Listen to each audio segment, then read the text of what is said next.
Nah kemudian ini yang makalah yang saya siapkan begini. Sekarang Indonesia itu dikepung oleh paham-paham keras. Sebetulnya untuk menghadapi paham-paham keras itu yang paling hebat tentu ilmu. Dalam banyak cerita, banyak saksinya juga. Pernah, ini masyhur sekali cerita ini. Saya Sya'rawi itu ketemu orang ekstrim yang mau mengebom orang-orang Islam yang sedang main di bar. Dugem lah kira-kira gitu. Karena di dunia Allah kok maksiat tok, ini baiknya mati aja daripada hidup, daripada ngeleng-ngeleng bumi gitu. Terus ditanya sama Syekh Sya'rawi, kalau betul mereka jadi mati, aina masiruhum? Lalu mereka mati terus kemana? Dijawab oleh ekstremis tadi, ya ilanar, karena mereka matu fi hinil maksiyah, mati ketika maksiat. Terus jawabnya si Syekh Sya'rawi, lalu kalau mereka ke neraka itu keinginan Rasulullah apa keinginan kamu? Apakah pernah Rasulullah itu berkeinginan umatnya mati masuk neraka? Ya enggak. Ya sudah, kalau itu tidak keinginan Rasulullah jangan lakukan. Itu kan satu ilmiah yang luar biasa. Rasulullah tidak pernah ingin umatnya mati dalam keadaan siap masuk neraka. Makanya tidak usah mati pas itu ya. Bener MC tadi, kalau mati milih tanggal dan milih tempat. Ya itu diantara pujian-pujian yang masyhur tuh, yang dulu sahabat ada yang muji Rasulullah itu, Khuliqta mubarra'un min kulli aibin faka'an nama khuliqta kama tasya. Jadi itu sebenarnya makalahnya sahabat, tapi yang untung Mustafa Atif karena dapat uang banyak dari nyanyi. Jadi itu sebenarnya makalah normal dari pujian seorang sahabat, tapi yang untung Mustafa Atif. Mungkin yang untung juga pengundangnya karena ternyata abadi ya. Tapi itu makalah itu dah. Nah cerita Imam Sya'rawi tadi, Sya'rawi Sya'rawi Mutawali Sya'rawi ya, Mufassir itu. Saya punya kitabnya itu 27 jilid. Saya sebagai peneliti itu ya ndak tasdek amat, karena saya butuh adit ya, butuh penguat itu. Dan penguat itu pula yang saya bawa ke sini. Ya ini saya baca terjemahnya dulu, nanti saya baca Arabnya supaya dapat barokahnya Rasulullah SAW sebagai Jami'ul Kalim. Nabi pernah didatangi seorang bedui. Bedui itu Arabi, orang kampung. Minta sama Nabi, karena Nabi itu udah orang kaya, tentu kira-kira saya bayangkan ya dikasih 50.000 atau 10.000. Si Arabi ini tidak terima, dan tidak terima ngomong di depan umum. Ketika Rasulullah tanya, apa saya sudah baik sama kamu? Kata si Arabi tadi, tidak. Karena kamu kikir hanya ngasih saya segini. Sahabat hampir marah saja karena Nabi tersinggung gitu. Tapi Nabi lalu mengajak orang itu ke dalam rumah. Kira-kira kalau Indonesia mungkin ditambah 200.000 atau 300.000. Kemudian, apa ini cukup? Ya cukup. Kamu sudah puas? Ya puas. Fajazakallahu min ahlin wa asyiratin. Dipuji-puji Nabi. Kemudian kata Rasulullah, ayo kita keluar. Keluar nemuin khalayak begini. Khalayak rame tadi. Kamu tadi mengkritik saya, menghujat saya di depan umum. Maka kamu sekarang harus memuji saya di depan umum supaya clear. Akhirnya mau dia, oke kita mau. Akhirnya muji-muji bahwa Muhammad orang baik, dermawan gini. Setelah itu dia pulang. Hebatnya Rasulullah ketika pulang kata Nabi begini, sabda Nabi gini, kalau saja dia pas benci saya itu kok mati. Saya ulang lagi, kalau saja dia pas komentari saya buruk tadi kok mati, maka dia mati sebagai min ahlin nar, karena berstatus pencaci maki Nabi. Akhirnya dia muji Nabi itu lewat disuap, lewat dikasih uang lagi. Loh itu sudah sah. Jadi saking baiknya Allah, Islam suapan itu juga sah. Itu kan muji Nabi itu karena disuap. Makanya ini penting. Jika dalam khazanah Islam itu memang agak aneh-aneh. Jadi di antara ceritanya dalam hukum-hukum Islam itu ada orang fasiknya minta ampun, tapi minta karena iman sama hadis bahwa nanti kalau ada orang mati disaksikan orang dua, apalagi kalau 4 min ahlil jannah, maka dia min ahlil jannah.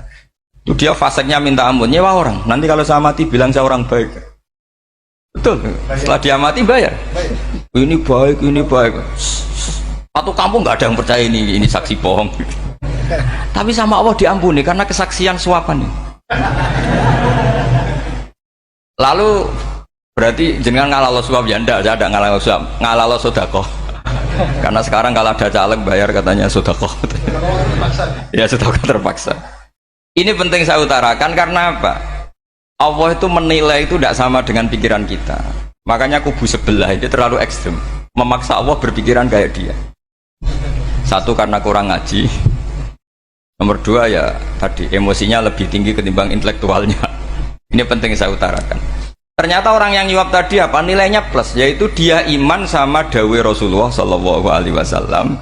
Kalau yang namanya saksi itu penting, cuma dia mendapat cara itu lewat suap. Tapi kan iman, iman kalau dawai Nabi itu benar, kalau ada saksinya pasti min ahlil jannah. Terus dia nyari saksi harus dibayar, ya dibayar. Sekarang sama, iya 1 jutaan. Sekarang saya tanya di KPPS atau di mana-mana saksi pemilu itu dibayar enggak? Dibayar sah apa enggak? Sah. Jadi kadang kebenaran itu harus dibayar. Ini penting saya utarakan karena ada orang perempuan cantik dirayu, digaji supaya main di niklab, dibayar jadi orang maksiat. Lalu mungkin ada ustadz gaji dia, bayar dia supaya mondok. Gak tahu terusannya apa, terus dibayar apa enggak tahu saya. Pertanyaannya ketika kamu bayar kemudian jadi santri, itu kamu dosa nyuap apa dosa sodako membiayai proses kebenaran? Sodako. Tapi kalau yang bayar untuk jadi pegawai niklab maka membiayai kemaksiatan. Maka pembiayaan ini penting secara fikih. Arahnya kemana? Ke hak apa ke batil? Jika di Fathul Mu'in diterangkan misalnya ada orang layak jadi pemimpin dan kemudian rivalnya itu orang yang menyesatkan atau calon perusak bangsa, ya maka calon pemimpin yang soleh itu wajib berkompetisi meskipun bibadlil mal. Karena kalau yang mimpin orang fasik, kampung ini rusak. Kalau yang mimpin orang soleh, kalau nggak bayar juga nggak jadi. Maka wajib bayar. Lah yang soleh bayar ini berstatus sedekah, tapi yang batil ini berstatus suap. Kenapa demikian? Karena yang namanya riswah atau ada yang baca ruswah adalah pembayaran untuk mengehakkan barang batil dan membatilkan barang hak. Sementara pembiayaan orang soleh adalah untuk memperkuat hak. Nah orang tuh nggak tahu, yang ngajinya tidak hatam-hatam tuh taunya pokoknya ar-rosi wal murtasi benar. Tapi nggak pernah mikir lalu definisi riswah atau ruswah itu apa. Ini bukan provokasi supaya semua calon bupati gubernur nyuap, enggak, hanya nyuruh mereka sodako saja. Jadi kalau nggak jadi, tapi sodako betul ya, kalau nggak jadi ya tetap ikhlas, mau dari awal memang sodako. Lah soal geremeng ya bawaan manusia gitu ya. Ya nggak apa-apa, namanya tetap geremeng. Ini penting saya utarakan, makanya menurut saya itu bangga dengan Pak Hamid karena sepupu mbah saya itu karena alimnya. Meskipun banyak orang mensifati beliau wali dan memang wali betul, tapi saya tetap menstatuskan beliau orang alim yang dari kelaziman alim itu beliau wali. Jangan dibalik, wali dulu baru alim. Karena dalam beliau orang lasem dan kaidah di lasem itu fakullu alimin waliyullah walaysa kullu waliyillah aliman. Jadi kalau kaidah di daerah Jawa Tengah itu semua orang alim pasti wali, tapi kalau wali tidak mesti alim. Sehingga kalau menstatuskan alim itu keren, kalau di Jawa Tengah status alim itu keren. Dan soal keramat yang kaitannya dengan Mbah Mun itu masyhur itu dulu ketika Mbah Hamid santai-santai sama Pak Taifur sama keluarga lah. Beliau mau istirahat, kemudian yang datang Kiai Maimun, Mbah Mun zaman itu masih dipanggil Gus. Topo pur, ada Pak Taifur di situ. Kata Pak Taifur, kalau manggil Pak D itu Gus Mun. Dan itu Mbah Hamid ngendikan rojulun alimun, ada Pak Taifur orang lelaki yang alim yang wali. Di beliau muji Mbah Mun juga alimun dulu, rojulun alimun wali. Ini penting saya utarakan karena kesanatan keilmuan beliau jelas dari beberapa keluarga di Lasem. Karena di daerah Fakhriyah itu yang tempat lahirnya Pak Hamid juga lahirnya mbah saya. Itu mbah-mbahnya sudah orang alim, termasuk Kiai Sidik Jember itu juga lahirnya di kawasan pondoknya Pak Hamid Fakhriyah. Dan Kiai Sidik punya anak yang namanya Ahmad Sidik yang jadi Rois Am yang sekarang ada Gus Wirjon macam-macam, itu semuanya juga keluarga Lasem. Nah saya cerita keluarga ini penting bukan karena tafakhur atau tabai, bukan, karena Allah itu membuat satu tradisi besar memang lewat dzurriyyah. Sehingga Allah ngendikan misalnya ulaikal ladzina an'ama Allahu 'alaihim minan nabiyyin min dzurriyyati Adam wa mimman hamalna ma'nuh wa min dzurriyyati Ibrahim wa Israila wa mimman hadaina wastabaina. Karena tanpa dzurriyyah itu enggak ada tradisi, enggak ada kultur. Misalnya saya menjadi hafal Quran, dulu bapak saya itu tiap zaman Pak Hamid masih sugeng, yang semaan di sini itu pasti bapak saya, namanya Kiai Haji Nur Salim. Kadang diajak baca Quran di kamarnya Kiai Hamid. Karena kalau bapak saya itu mantu ponaan sama Pak Hamid. Itu dulu bapak saya memotivasi saya supaya hafal Quran itu gini, kowe kudu hafal Quran. Nak kowe hafal Quran, iku kepaten obor. Kok anak merapal luwe duwe alasan. Jadi kalau ada Gus tidak alim itu mesti salah bapaknya. Karena kalau bapaknya bisa baca wahab, anaknya mau baca primbon tuh malu. Tapi kalau bapaknya sudah bacanya WA, anaknya jadi primbon. Era cucu sudah dukun. Era cucu sudah kayak Dimas Kanjeng, nanti itu pasti. Karena nggak ada rasa malunya. Tapi kalau bapaknya alim, baca wahab misalnya, juga qanaah, anaknya juga itu figurnya. Cucunya juga gitu figurnya, makanya disebut dzurriyyatam ba'duha min ba'd. Ini penting. Dulu Mbah Mun itu sering ngijazahi saya, itu persis ijazahnya bapak, ijazahnya Mbah Hamid. Kalau punya amplop itu ya dibeda-bedakan, ini amplop dari tamu, ini dari pejabat, ini dari orang fakir. Jika penggunaannya juga sesuai itu, tidak serampangan. Karena dianggap amanat, kalau kita salah tasarruf maka menjadi hisab. Kalau sekarang nggak salah dikumpulkan. Orang desa salam template wadol pitik kuru wedhus kuru ambek guse tuku HP seri terbaru itu kan kasihan ya. Padahal sing salam template itu ibunya kerja di Malaysia, mungkin gelantungan ngecat tembok di Malaysia, hasil salam template di Gus tuku HP terbaru itu kan nggak imbang. Nah tuku tasbih kan sumbut. Ini bukan nyindir tapi ngamuk jadi ini penting karena semuanya itu ada hisabnya. Walatus alunna yauma idzin anin naim. Karena tradisi ini harus kita teruskan ala qadril istithar. Karena itu nanti yang mengawal ilmu. Kemudian termasuk tradisi mengakui santri goblok, ini penting. Itu enggak ada santri sebarokah santri goblok. Makanya dulu Mbah Mun, Mbah Hamid, Kiai Alim itu kalau sama santri goblok ya tidak benci. Enggak kayak sekarang semua orang bikin sekolah unggulan. Sekolah unggulan itu kritik saya hanya memproduksi orang-orang yang nantinya mendapat. Kalau kamu punya santri hafal Quran, nanti hadiahnya umroh, tanglanya umroh, santri pinter hadiahnya beasiswa. Tapi hubungannya sama negara itu mendapat. Sementara santri yang goblok hidup di pedalaman Kalimantan, karena di sana belum ada masjid, bikin masjid. Sebagian hartanya dipakai masjid, sebagian hartanya dipakai bangun masjid. Ini yang goblok pendiri masjid, yang pinter pengajian di masjid dibisarahi uang kas masjid. Artinya gini, ya kalau halalnya halal, tapi kita mbok yo roh hikmahnya orang-orang goblok gitu. Supaya kita tetap ngaji Rabbana ma khalaqta hadza batila. Semua ini ada gunanya. Subhanaka ma khalaqta. Jadi semua ini ada gunanya. Maka bagi santri-santri yang goblok, tolong nanti saya di Fatihah karena saya ini pembela Anda. Lo yang ngomong biar saya, karena saya terkenal santri pinter. Kalau yang ngomong sampean goblok kan nggak ada yang percaya. Oh, padune podo gobloknya kan gitu. Yang ngomong harus saya. Saya itu niru Rasulullah Shallallahu Alaihi Wasallam. Nabi itu kalau ada santri serabakat pinter, itu diwaris sak surat usung nang mulai pinter. Banyak itu. Balighu anni walau ayah, ada sahabat ngaji hanya diajari idza zulzilatil ardu, sudah kamu pulang, sudah pinter. Karena betul. Sekarang coba dia ngenangan, ada santri alim alamah, mungkin bakasnya furu'iyah, gimana hukumnya Jumatan jumlahnya itu 40 kurang atau 40 pas imam. Kemudian ada yang batal satu, hukumnya gimana? Dia mikir furu'iyah. Sementara yang goblok, dia di desa tertinggal gak ada masjid. Piye caranya dia masjid? Ini bikin aslul ibadah, yang sini sudah khilaf tentang yang gak penting. Jadi orang goblok kadang lebih keren. Akhirnya apa? Duriannya yang goblok nanti jadi orang alim alama ngekholi wong goblok karena pendirinya biasanya orang pati pinter.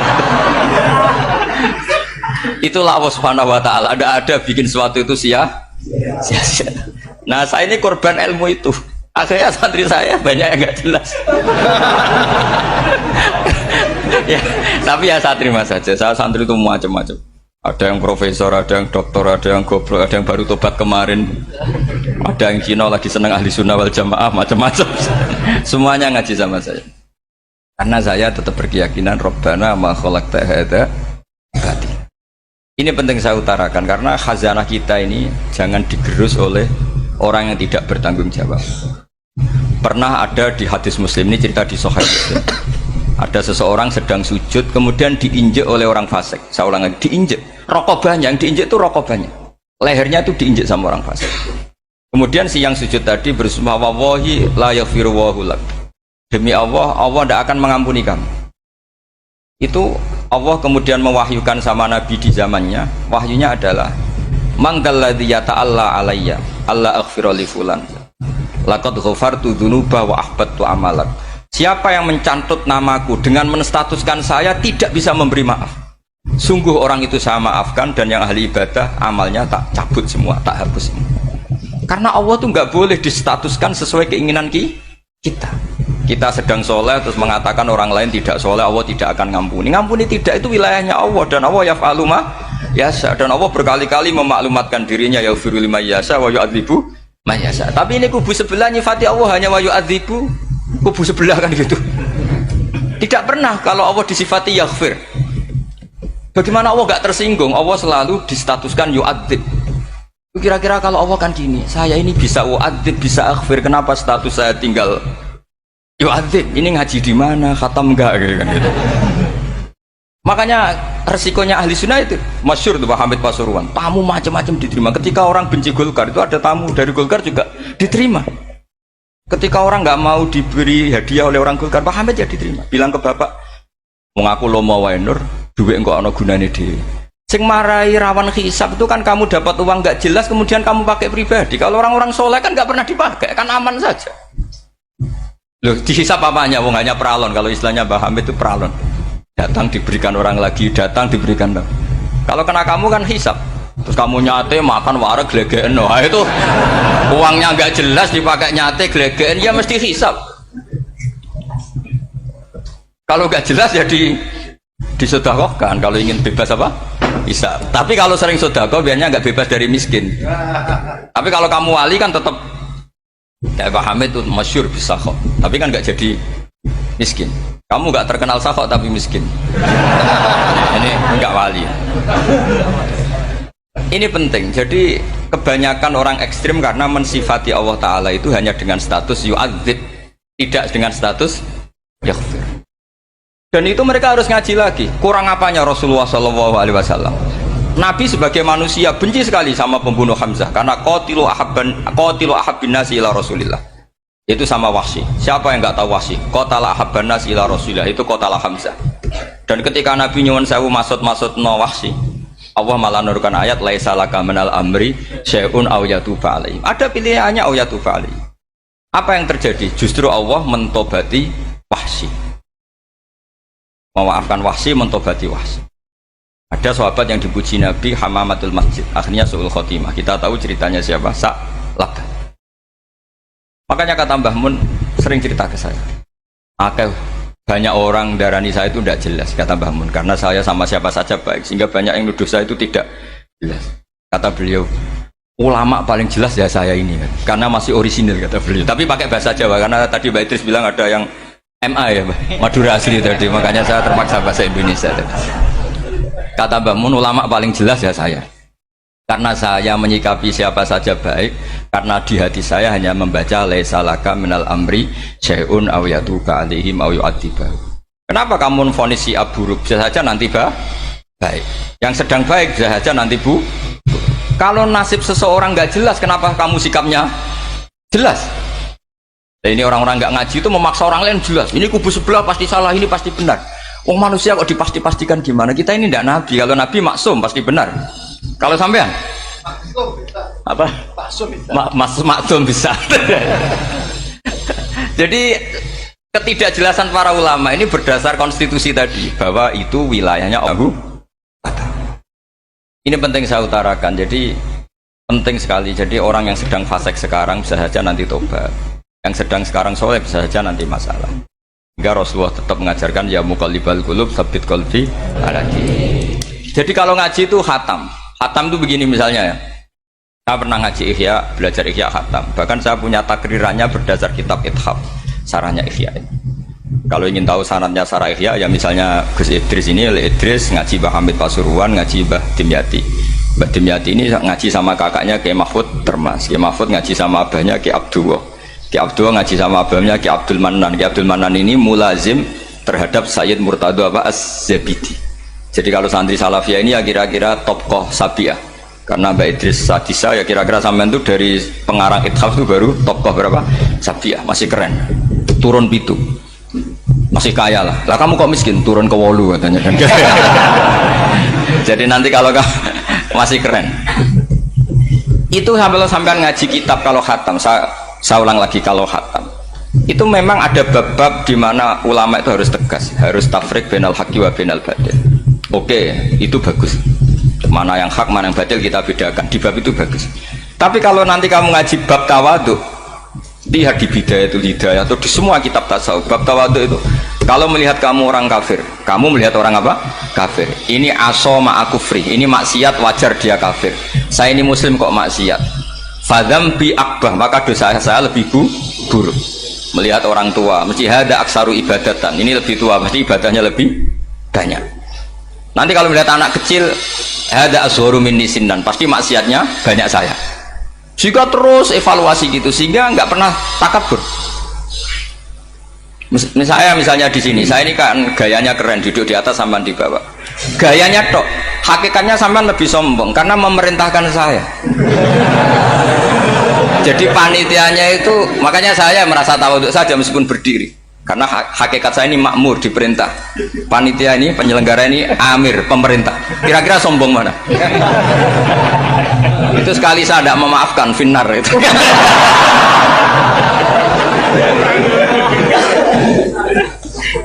Tapi insya Allah tak maafkan lah. Iya masih insya Allah.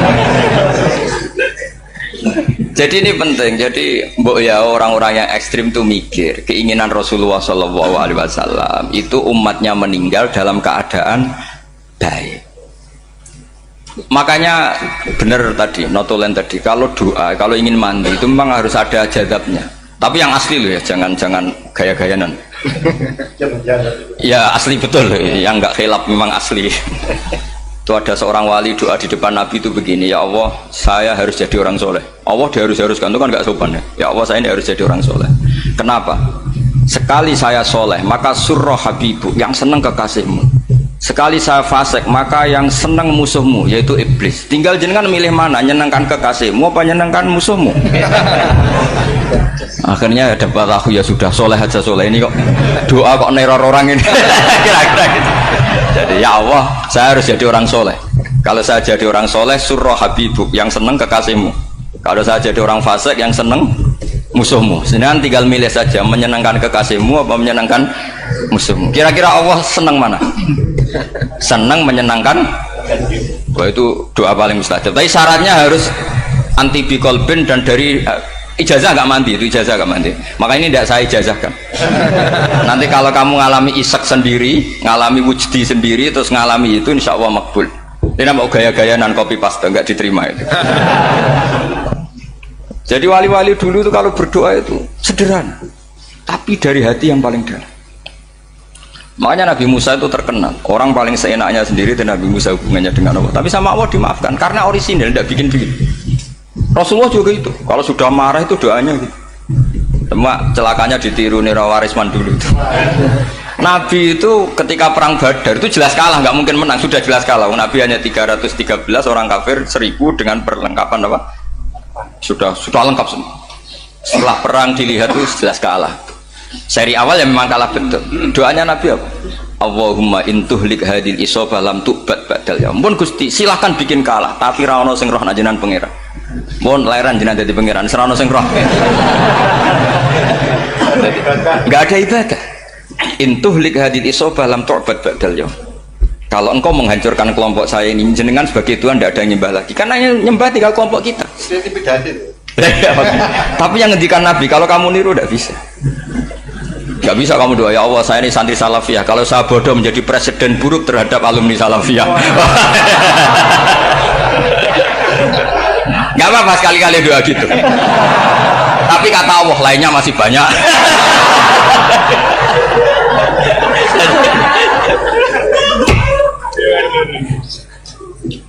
Tapi itu syaratnya tadi harus ada al-wujdi wasima. Jadi makanya Imam Ghazali punya kitab al-wujdi wasima. Karena ada masrob, ada syarab. Jadi wali ngikuti para nabi itu ada masrob, ada syarab. Sehingga perasaannya itu beda. Saya punya sekian contoh. Makanya tadi saya bilang di sini yang cerita nanti tak baca Arabnya ya, tabarruk dengan jamil apa kalim. Jadi Nabi menyontohkan gini ya. Hubungannya Nabi dengan umatnya itu kata Rasulullah ibarat orang punya unta atau sapi yang susah gitu. Yang sarodat itu berat. Kalau bahasa sini nama begitu. Yang larat ya Pak? Melayu. Terus orang-orang lain ingin membantu. Kubu sebelah ingin bantu. Tapi ketika mereka ingin bantu malah unta ini tambah lari karena asing. Semua selain pemiliknya ini kan bagi unta itu asing. Jadi mau dibantu ditangkap tambah lari karena ini orang asing semua. Ngajinya agak jelas, asalnya agak jelas, tapi mau ikut umat Islam ini asing semua. Akhirnya kata Nabi yang punya unta tadi datang, kemudian ngambil rumput, terus unta itu dipanggil, kemudian unta itu mengikuti. Kata Nabi, ibarat saya seperti itu. Kalau saya yang memimpin Islam, saya yang merawat umat saya, maka umat akan mudallalah, akan nurut. Tapi kalau yang rumat kalian, malah Islam menjadi kacau. Kenapa menjadi kacau? Karena tadi nyifati Allah saja salah. Orang Islam baik dihukumi kafir hanya karena tahlilan, hanya karena manakiban dihukumi kafir. Sekarang inginnya Nabi orang menjadi muslim apa kafir? Inginnya Nabi orang menjadi muslim apa kafir? Muslim. Lalu gara-gara melakukan perilaku tertentu dihukumi kafir. Iya, ziarah wali songo musyrik, nyekel patok musyrik. Katanya minta sama mayit. Padahal saya andekan jadi mayit itu dijaroi sampean nggak seneng. Nggak senengnya karena ya kadang murid itu jari gurunya ya kurang ajar. Masa gurunya dibilang gini, ya Allah, ingkana musinan fazid fi ihsani, wa ingkana musian fatajawas andu. Kata gurunya, soleh tenan darani ingkana. Makanya saya tidak suka zaman ziarah ke saya. Kecuali doanya ditasihkan dulu ke saya. Makanya nggak boleh ziarah itu pada Nabi, bisa murtad kan? Coba itu baca di depan Nabi, murtad gak? Ya Allah kali ini baik maka gini, kalau buruk masa Nabi baiknya ingkana. Lah orang-orang yang menyerang kita kan itu gak ada zaman sahabat doa seperti itu. Ya mesti gak ada, mana mungkin sahabat baca itu di depan Nabi. Masa Nabi didoain ya Allah kalau dia baik maka fazid, maka kalau dia buruk ya gak mungkin. Lah mereka nyerang kita itu gak ada dalam sejarah sahabat. Ya, sahabat kok nahlili Nabi juga Nabi mau didoain maghfir lahu. Kan ngenyek kanjeng Nabi jadi ngono ighfir lahu. Ya mesti saja sahabat gak akan tahlilan.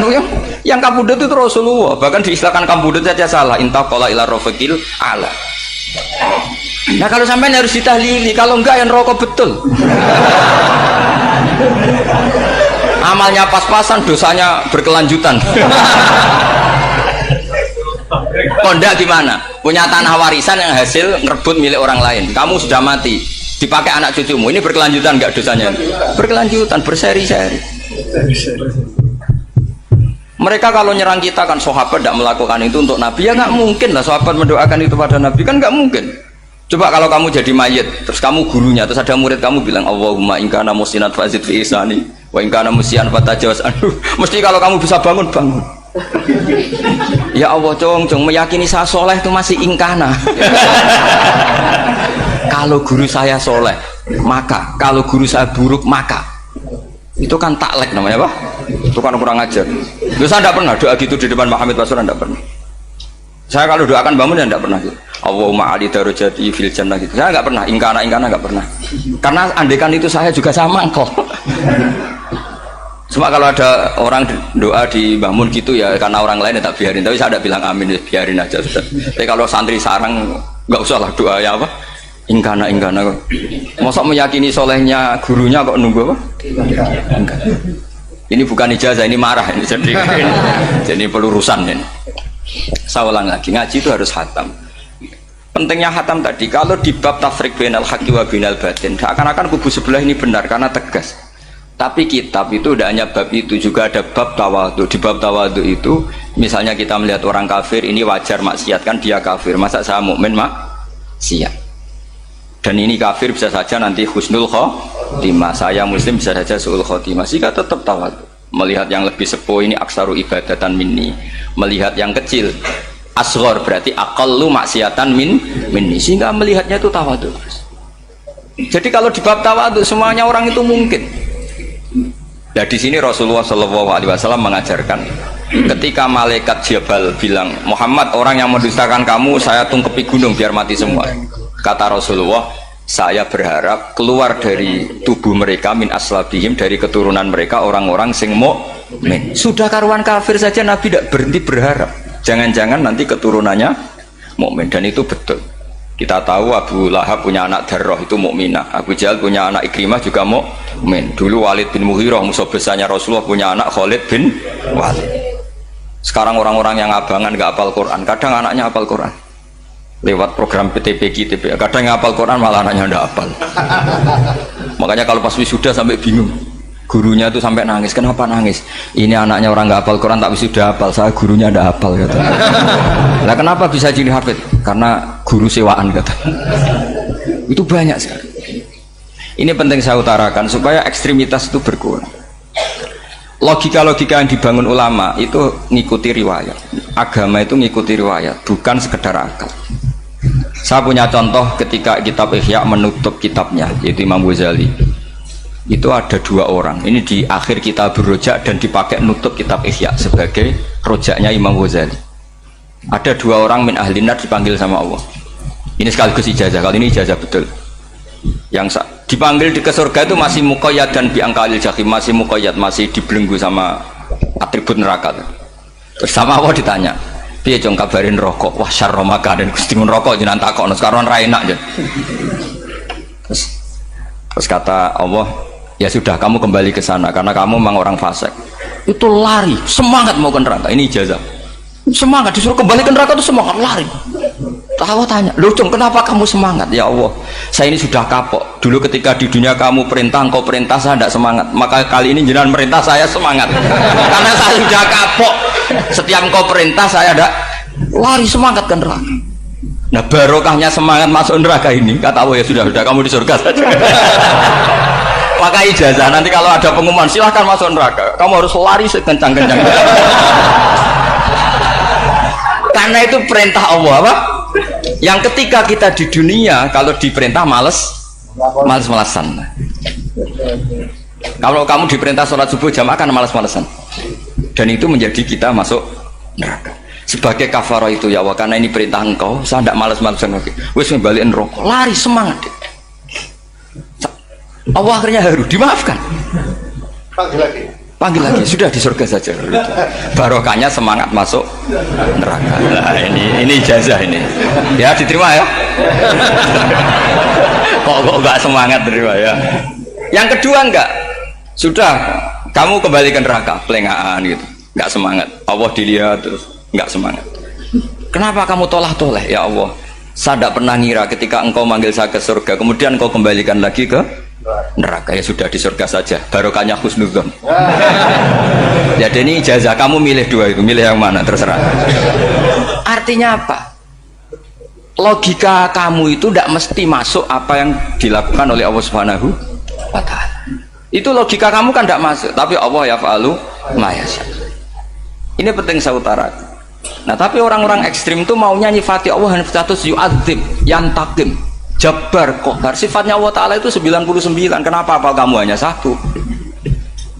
Jadi tetap saja menghadapi fenomena seperti ini tetap laisa laka minal amri syai'un aw yatuba alaihim aw yu'adzib. Sehingga setahu saya Mbah Mun, Mbah Hamid Pasuruan, guru-guru kita, habaib yang alim-alim itu melihat tamu macam-macam ya dilayani semua.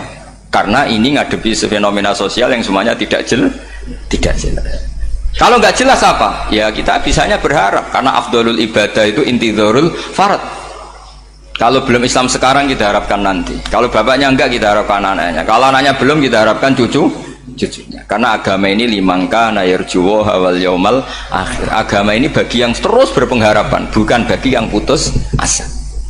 Ini yang penting saya utarakan. Jadi apalagi Allah sudah punya rencana tadi, yang goblok-goblok di pedalaman Dayak bikin masjid, yang pinter-pinter ramen lomba untuk sangu, untuk umroh. Kira-kira memberi sama mendapat pahalanya keren mana? Memberi. Tapi tidak usah jadi goblok. Goblok tidak usah direncanakan, sudah terjadi. Jadi makanya saya bela karena sudah terjadi gitu. Tapi tidak usah direncanakan. Nanti terus wah goblok aja cara Gus Bak gak apa-apa ndak. Sudah kadung ini cuma kita itu iman ya. Jadi karena yang pinter itu yang jumlahnya tidak banyak. Ini kita bully saja. Karena kamu bully pun tetap mulia kan orang pinter ini. Tapi kalau orang goblok gak dibela habis dia. Yang pinter buat dikritik kayak apa kan tetap mulia kan. Lah yang muji sudah banyak, saya ngeritik saja lah. Ini tidak akan jatuh. Tapi yang goblok ini kan nggak ada yang bela. Saya sebagai umatnya Rasulullah, pecinta umat Rasulullah tak bela, tenang saja. Ada hikmahnya apa? Hikmahnya orang goblok. Betul loh, saya itu sering ketemu dokter, ketemu profesor itu nangis. Tak tanya kenapa nangis. Bapak saya itu petani, saya di Jogja sampai jadi dekan, jadi rektor. Tapi saya sekarang rektor, anak saya sekedar SMP naik itu sudah senang. Nggak dengar kabar ketangkep BNN sudah senang. Padahal saya ini ahli metodologi. Ternyata pinter bapak saya. Karena bapaknya tadi hanya petani bisa menjadikan anaknya profesor. Tapi profesor tidak mesti bisa jadi. Anak saya SMP aja sudah senang. Karena Allah ingin membuktikan pinter kamu itu tidak ada artinya di depan iradatullah. Di depan apa? Iradatullah. Supaya orang tunduk.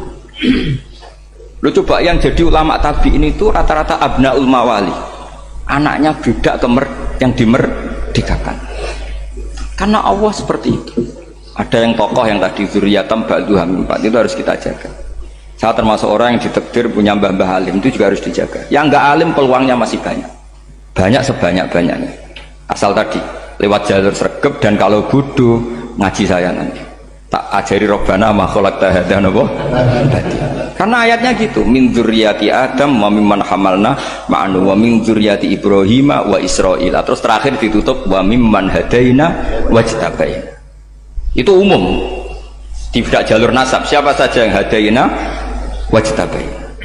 Ini penting saya utarakan. Jadi ini sebagai penutup tak baca teks Arabnya supaya kita dapat barokah jami'ul kalim. Karena sebarokah-barokahnya bahasa Jawa atau bahasa Indonesia masih barokah bahasa Arab. Cuma kalau tidak saya terjemah dulu, nanti saya baca ini kamu amin, amin dikira doa aja sih.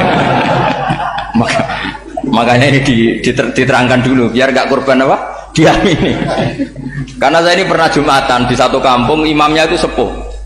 Imamnya sepuh, khutbah itu gak selesai-selesai. Karena dia gak bisa menyelesaikan sesuai teks di bukunya itu. Yang belakang mantul terus amin amin. Akhirnya Pak Khotib ngadeg lagi, cungkurung doa cungkurung.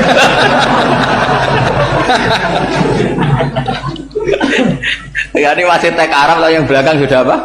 Amin amin kan. Ya saya baca. Yang disimak Bismillahirrahmanirrahim. Waruya anak Arabian ja'ahu yatlubu min husay'an fa'atahu. Sumaqala ahsantu ilaika. Dikasih sesuatu ya tadi saya contohkan, misalnya dikasih hanya 10.000. Qalal a'rabiyullah wala ajmalta, kamu ya belum berbuat baik. Faghadibal muslimun wa qamu ilaihi. Orang-orang Islam marah besar karena Nabi dikomentari la ajmalta, kamu tidak orang baik. Fa asyara ilaihim an kuffu, kata Nabi jangan kamu pukulin. Kalau di Madura sudah tuntas tuh kena celurit itu kalau. Sumakoma kalau di MA tadi ya, di Madura asli tadi ya. Sudah tuntas. Sumakoma wa dakhala manzilahu. Setelah itu terus arsala ilahi sallallahu alaihi wasallam wa zadahu syai'an. Kemudian Nabi menyuruh dia, ayo masuk rumah terus ditambahi. Faqala ahsantu ilaika qala na'am fajazakallahu min ahlin wa asyiratin khairan. Setelah ditambah banyak sama Nabi, saya sudah baik sama kamu. Wah, baik kalau sekarang baik. Itu mengatakan baik karena ditambah uang loh. Bukan karena dari nuraninya, karena ditambah uang, ditambah duit. Amplopane ditambahin. Faqala lahu Nabiyyu sallallahu alaihi wasallam, innaka qulta ma qulta wa fi nafsi ashabi min dzalika syai'un. Fa in ahbabta faqul baina aydihim ma qultu ma qulta baina yadayya hatta yadhaba ma fi sadrihim alaika. Kamu tadi ngomong dan menjadikan sahabat saya tersinggung. Coba sekarang klarifikasi supaya mereka clear apa? Itu menunjukkan klarifikasi itu termasuk wataknya Rasulullah Shallallahu Alaihi Wasallam. Tadi kamu menyinggung saya di depan umum, maka sekarang kamu muji saya juga harus di depan umum supaya clear, supaya mereka tidak punya perasaan macam-macam. Sudah akhirnya qala na'am falamma kana al-ghadu awil asyu ja'a faqala sallallahu alaihi wasallam inna hadzal arabiyya qala ma qala fazidnahu fazama'nahu radiya kadzalik qala na'am fajazakallahu min ahlin wa asyiratin khairan. Terus faqala Nabi sallallahu alaihi wasallam, ini penting ya bagi semua dai, bagi semua ustaz, masali wa masalu hada masalu rajulin lahu naqatun syaradat alaihi fattaba'an nasu atau fa'atba'an nasu falam yaziduha illa nufuran fanadahum sahibuha khallu baini wa baina naqati fa inni arfaqu biha minkum. Jadi namanya unta, sapi atau kuda itu lebih terbiasa sama pemiliknya sama orang lain, sama pemiliknya. Kalau orang lain ikut mantu ketika berat malah tambahlah lari. Sama kiai sama umat itu, kalau kiai kan punya syafaqah sama umat, maka inginnya umatnya dimaafkan. Tapi kalau kubu sebelah inginnya mengkafirkan, mendosakan, membid'ahkan, nah, itu bisa diharap nggak umat mau kembali, malah lari. Makanya saya pernah ngalami ini serius. Ada orang tukang ngafir-ngafir nawang NU gitu. Di majlis, satu majlis dengan saya. Singkat cerita semua NU pinter, waya jamaah duhur itu waya sholat, ayo jamaah, aku gak sholat. Kenapa? Kafir sholat bareng, gak wajib bang kafir sholat. Tidak usah kafir, sholat saja. Mereka itu kan omongannya ta'arud, mengkafirkan kita tapi mewajibkan kita sholat. Sholat wajib gak bagi orang kafir? Gak wajib. Berani gak mereka mengatakan yang dikafirkan gak perlu sholat karena sudah kafir? Berani gak kira-kira? Gak berani. Jadi omongan mereka itu paradoks semua, karena memang gak pernah ngaji. Nggak pernah apa? Nggak pernah ngajinya betul-betul nggak pernah khatam tadi ya. Jadi kata Rasulullah, fa inni arfaqu biha minkum wa a'lamu fatawajjahala baina yadayha fa akhadhala minkum mil ardi faradda hatta ja'at wastana wa shadda 'alaiha rahlaha wastawa 'alaiha wa inni law taraktukum kaqaulihi. Terus ya sudah seperti itu. Faradha hatta jatan terwasat alaihi rahla wastawa alaihi wa inni la taraktukum saat terus itu. Walhasil itu terusannya hadis itu, kalau saya membiarkan dia dengan keyakinannya tadi mengkritik saya dan dia mati maka dakholan. Jadi intinya gini, senang Nabi dibayar itu sah, senang Nabi dibayar itu sah, senang Nabi dibayar itu sah. Jadi ya kalau ada maulid terus kiainya ngasih makan terus menjadi senang Nabi karena ada Bukharinya, itu juga sah. Ono zaitune sah. Terus kiainya seneng karena untuk amplop juga sah. Jadi ini sudah ini sama-sama sah. Karena untuk kebaikan selalu sah. Makanya mungkin di sini ya habis kalau kajian di sini mesti ada sarapannya pertama. Iya. Kopi dan sarapan ngaji pagi. Yeah. Jadi orang datang ingin sarapan tidak apa-apa. Tidak apa-apa, sah itu. Sah. Sayyid Muhammad juga gitu, kalau ada orang ngaji dikasih uang juga sah.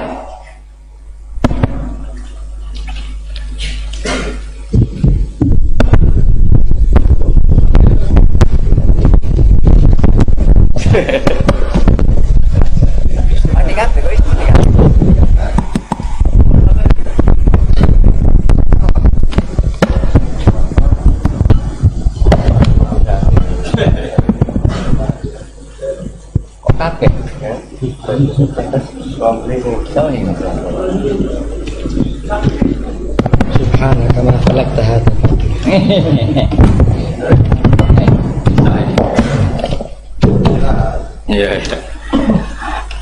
Ya, jadi ini jelas ya, jadi riwayat ini jelas. Kemudian riwayat yang ada di kitab Bukhari ketika Rasulullah didustakan, dibuli, ini wa ana mahmum ala wajhi falam astafiq illa wa ana biqarni sa'alib, yang di bawah garis itu ada yang di Bukhari. Farafatu rasi fa idzan ana bi sahabatin qad adallatni fa nazartu fa idzan fiha jibril fa nadani faqal inna wa qad sami'a qala qaumika laka wa maraddu 'alaika wa qad basa ilaika malakal jibal litamurahu bima syi'ta fihim fa nadani malakul jibal fa sallama 'alaihi tsumma qala ya Muhammad faqala dzalik bima syi'ta in syi'ta an udbika alim al-akhsaban faqala Nabi sallallahu alaihi wasallam bal arju ayyukhrijawahu min aslabihim ma ya'budu wa wahdah la yusyriku bihi syai'an. Jadi Nabi menghadapi yang sedang kafir saja enggak putus asa, bisa saja mereka nanti melahirkan anak-anak yang Islam. Jadi kalau ada kiai menghina orang kafir itu jangan melihat kiai kok kancanan wong kafir. Yang benar itu kiai yang penuh harapan. Sehingga sama orang kafir saja berharap. Tapi sekarang enggak, kiai kancanan wong kafir, kiai kok kancanan wong fasik. Logikanya dibalik. Kiai nelateni wong kafir nak menawa anak turune masuk Islam. Kiai nelateni wong fasik anak menawa dadi soleh. Logikanya harus seperti itu. Nah soal perang itu beda. Perang kan mereka sudah menstatuskan diri ingin bunuh kita. Tentu kita harus berani untuk mempertahankan diri. Tapi kalau kondisi normal tidak bisa seperti itu. Ini kan kondisi normal.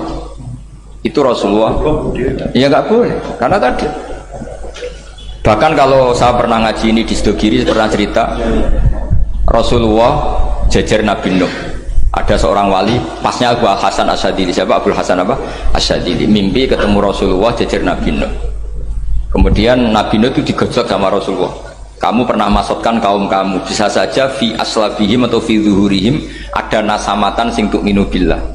Sekarang misalnya begini ya, ini orang kafir. Di sini itu ada gen yang ribuan ila yaumil qiyamah. Bisa saja gen-gen yang sekarang masih di zuhurihim, karena kalau gen di lelaki diistilahkan fi zuhurihim, ini saja nasamatan tu'min. Nasama yang nanti mukmin. Kalau dia mati kan berarti kamu membunuh calon orang mukmin berikut. Jadi, tapi ya sama. Tapi kalau kamu bilang dibiarkan, bisa saja ini ada nasamah sing calon kafir. Berarti kamu membiarkan kekafiran. Nah di sini hebatnya Allah.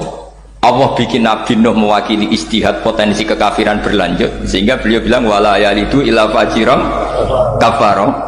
Paham ya kan? Rabbila tadzar alal ardi minal kafirina dayara innaka intadzarhum yudillu ibadaka wala yalidu illa fajiran kafaro. Logika itu terwakili oleh Nabi Nuh. Logika bisa saja ini ada nasamatan untuk minubillah.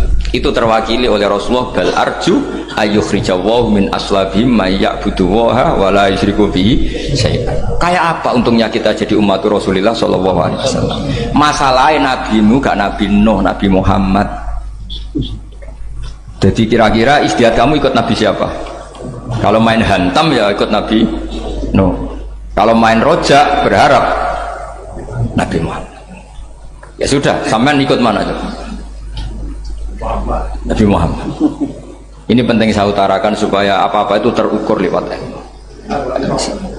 Ya pokoknya istilah kayak Wali Songo yang tercerminkan sampai ke kita kayak Pak Hamid, karena Pak Hamid ini sanadnya secara gen itu sampai Sunan Bonang, di silsilah itu sampai Sunan Bonang. Saya punya catatan nasabnya Pak Hamid Pasuruan sampai Sunan Bonang, ditulis Mbah Khim itu ya, pas 40 harinya Mbah Hamid itu silsilah itu.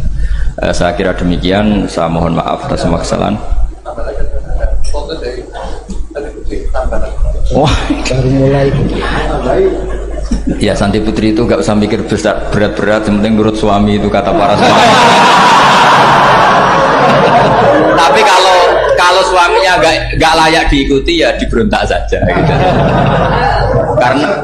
Karena gak ada sesuatu yang luar biasa kayak perempuan. Itu kata Sayyidina Umar, pernah dia mau jalan itu, dicegat sama Khawlah itu binti Salabah. Itu sampai 3 jam, padahal Umar sudah Amirul Mukminin. Sudah siapa? Amirul Mukminin. Tapi ketika ditanya, kenapa engkau berhenti karena orang tua ini? Kamu tahu orang tua ini siapa? Ini ketika protes itu didengar langit sabtuju, yaitu yang di ayat qad sami Allahu qala allati tujadiluka fi zawjiha wa tastaqi ila Allah. Jadi sing protes wong wedok ora trimo bojone, Kanjeng Nabi diprotes. Ya singkat cerita, Khawlah itu cantik. Memang contohnya harus cantik. Kalau jelek nggak bisa. Khawlah itu cantik sekali. Walhasil dia mungkin khed atau apa, lama mungkin khed. Terus suaminya datang. Aus ini datang, Aus bin Somit ini datang. Melihat istrinya pas sujud. Di semua teks riwayat fa'ajabatu ajizatuha. Makanya gambarannya harus cantik. Enggak usah diterjemah ya, fa'ajabatu ajizatuha. Singkat itu Aus itu minta dilayani saat itu juga. Si Khawlah nggak mau karena sedang ibadah. Bongkok sih mas kok dalu. Enggak kok sekarang. Saking mangkelnya karena agak kesampaian. Ya orang lanang kan gitu, mesti kotor kalau nggak kesampaian. Terus Zuhara min dia melakukan dihar. Anti aliyah ka dhuhri ummi. Dulu dihar dalam hukum jahiliyah adalah tolak. Setelah ditihar, Aus getulnya bukan main karena Khawlah ini cantik. Makanya contohnya cantik, karena kalau gak cantik gak getun itu. Terus kalau gak cantik juga suaminya gak kesusu gitu. Sudah tahu toh, sudah tahu semua pokoknya gitu, pokoknya ada. Singkat cerita akhirnya suaminya datang ke Rasulullah. Ya Rasulullah, saya ini sangat mencintai istri saya, tapi tadi saya keterucut dihar dia. Lalu solusinya gimana? Ini karena tambahnya khas perempuan, kata Mbak Idris, ya sudah tak turut, ini khas perempuan. Kemenangan partai apa? Perempuan. Tapi tidak PSI, ini kemenangan partai perempuan. Kata Rasulullah, sementara hukumnya begitu. Kalau dihar itu bimanzilatit tolak. Ya sudah, kamu nggak bisa kumpul lagi sama dia. Istrinya dikasih tahu, protes. Apa? Hukum apa-apaan itu? Diparani Rasulullah. Ini hukum tidak benar ya Rasulullah. Ya tapi setahu saya hingga detik ini saya sebagai Nabi hukumnya baru begitu. Nggak benar. Dibantah terus sama Allah, Nabi diancam gini, kalau engkau tidak bisa memutuskan, tak laporkan Allah.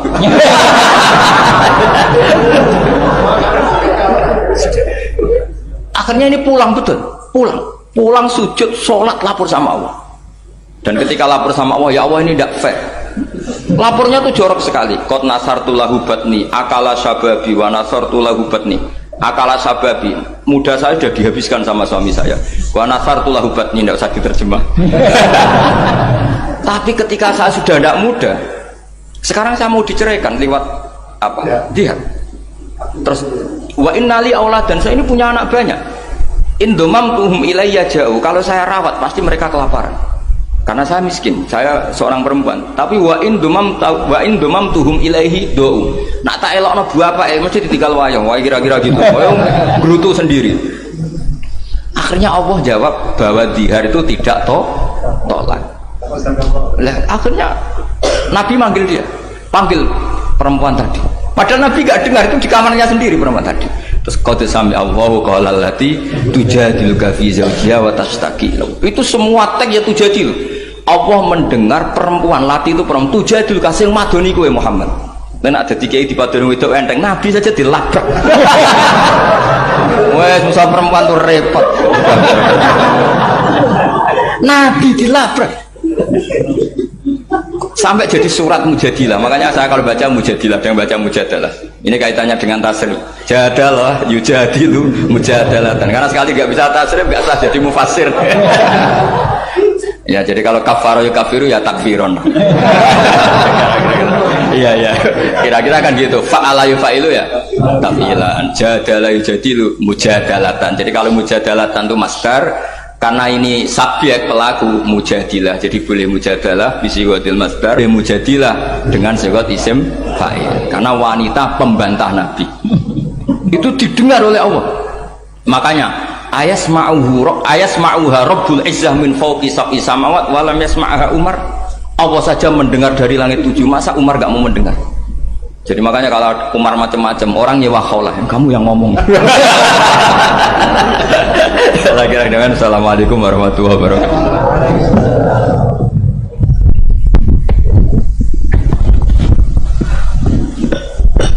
Luar biasa ini, alhamdulillah.